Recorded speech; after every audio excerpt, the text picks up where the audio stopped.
Hey friends, so today's cracker day at my house. I already have a batch in the oven and I wanted to do two different flavors today. So I thought I would try the dill flavor, which I already have cooking in there. So they'll be done in about 20 minutes. And I'm gonna make my favorite salt and vinegar flavor today as well. So I thought I would just show you the process quick. I have in my little bowl a 1/4 cup of olive oil. My discard, I have a cup of that here. I know if you guys, a lot of you have an issue trying to use up your discard. Not me, I had to make a jar of discard last night. So when I fed my starter, I fed 3 times into this jar. So I ended up with 3/4 of a cup of flour, 3/4 of a cup of water, and 3 heaping spoonfuls of my starter into this jar. It ended up being exactly 2 cups this morning, exactly what I needed. So that worked out really well. So in my bowl, I'm going to make my base with the oil, the cup of starter, and just mix that together really well. I want to make sure I get it all out of here.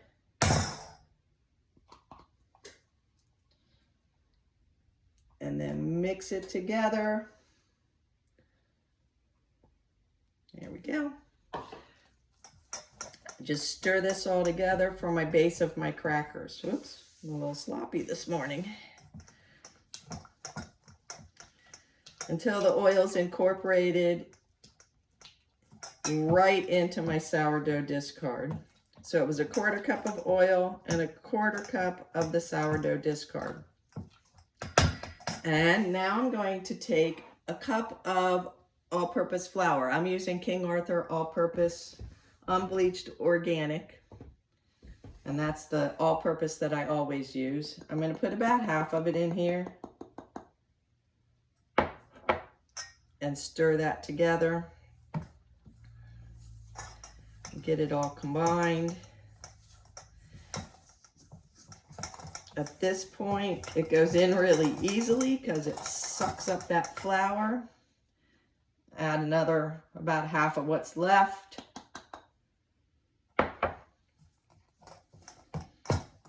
And stir that together. Then you'll see that the flour starts to stick to the sides of the bowl. You want to make sure that you get it all incorporated in there, and it's kind of a dry dough right now. It's real thick. At this point is where I'm going to put in my spices. So I'm going to add my salt and vinegar spice.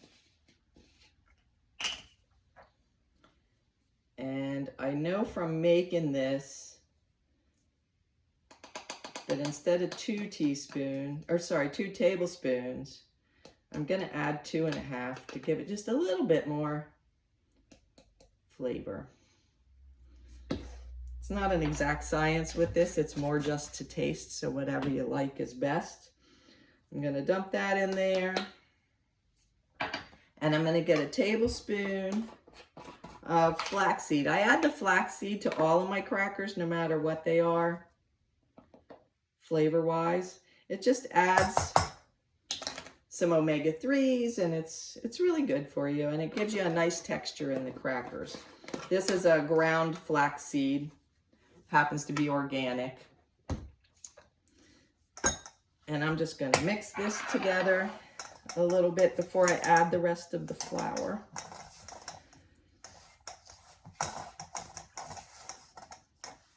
Scraping the sides of the bowl. Now it's rolling into a little ball for me. So I'll add the rest of the flour in here. There we go. And get it in as well as I can with my little spatula. And it doesn't mix together really well at this point, so I took off my rings. If you don't, it'll make a clumpy mess inside your rings. So just scrape off what's here. And I'll just get in there a little bit with my fingers and kind of squish it around. I have my bowl scraper right here. So I'm going to scrape down the sides of the bowl so that all the flour gets into the dough and doesn't stick to the sides of the bowl. It was just a cheap plastic bowl scraper. Okay, now I'm going to mix this all up until everything goes into the dough and there's no flour or seasonings left in the bowl. Depending on how much seasoning you use, and I think a lot of it has to do with the weather too. Depending on how hot it is and how humid it is will depend on how quickly you can get the rest of this flour incorporated into your dough. Notice I only get in there with one hand. I keep one hand dry. I'm just going to scrape the bowl one more time.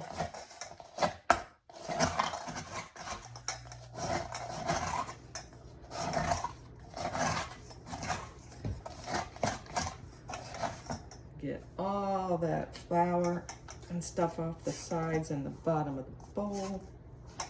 And when it comes together and feels almost like Play-Doh, everything should be incorporated. A little bit more in the bottom there. There we go. At this point, I'll pick it up and just kind of knead it a little bit with my hands, squishing on anything that falls off of it. I can smell the dill crackers cooking now. They smell really good. I can't wait to try them. So I just squeeze it, squish it together, make sure it's kind of a smooth dough now. Okay, then I'll make a ball out of it and stick it back in the bowl and cut it about in half. I'm not going to measure it or anything. I'm just going to cut it in half. Then I'll take the one ball and start with that. Let's get this out of the way. So I have these silicone mats. The recipe says to put it on a cookie sheet or a baking sheet with parchment. I use these mats. I love them. Nothing sticks to them, and they're perfect for these crackers. So I'll put one of the balls on one mat and one of the balls on the other mat. And then I'll just squash it into a sort of rectangle shape. Squish it out a little bit. Now I'll bring in my rolling pin that my grandfather made. It was my mom's. She made lots of pies with this thing. And then I'm going to roll it into a really thin, long rectangle. The recipe also says to put the whole ball of dough on one sheet of parchment. I have found that if I separate it into two pieces, it gets crispy like I like it. And I guess that's just a matter of preference, but that's the way I like them. I like them crispy, and I like them a little bit brown. So I'm going to squish this rectangle until it just about fills up my silicone sheet without ripping into pieces. You'll see that it rolls out really easily. Now I'll take my finger on the edges that got away from me a little bit, just to pull them in a little. That way the edges aren't super thin, because I don't want them to burn. All right, that looks good. So we end up with that. Then I'll take my handy pizza cutter. And we like to have our crackers kind of small. So I'll do thin cuts up through the dough. You can do them whatever size you like.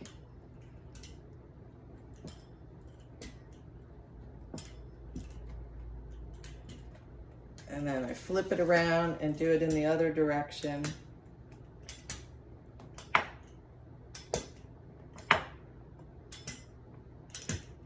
They don't have to be perfect. They don't have to be all the same size. And there you have it. You can see that they, on this mat anyway, sort of separate on their own. So you don't have to worry about trying to break them apart or cutting them or anything afterwards. I'll stick this on a cookie sheet. I'll roll this one out. And then I'll stick them in the oven for about 20 minutes. I'll take off I'll keep an eye on them at like 15-20 minutes, and then I'll pull off the edges if they start to get brown and put it back in to brown the middle ones a little bit more, because that's the way we like them. I'll show you the finished product when I'm done. All right, fresh from the oven are the salt and vinegar crackers. I put them on a cooling rack just to cool a bit because they come out piping hot, but we're gonna see how they are. They're perfectly crisp, just the way I like them. The seasoning is perfect. So good. You have to try these. They're so easy and they're delicious. All right, I hope you're baking something good today, and I'll talk to you next time. Bye.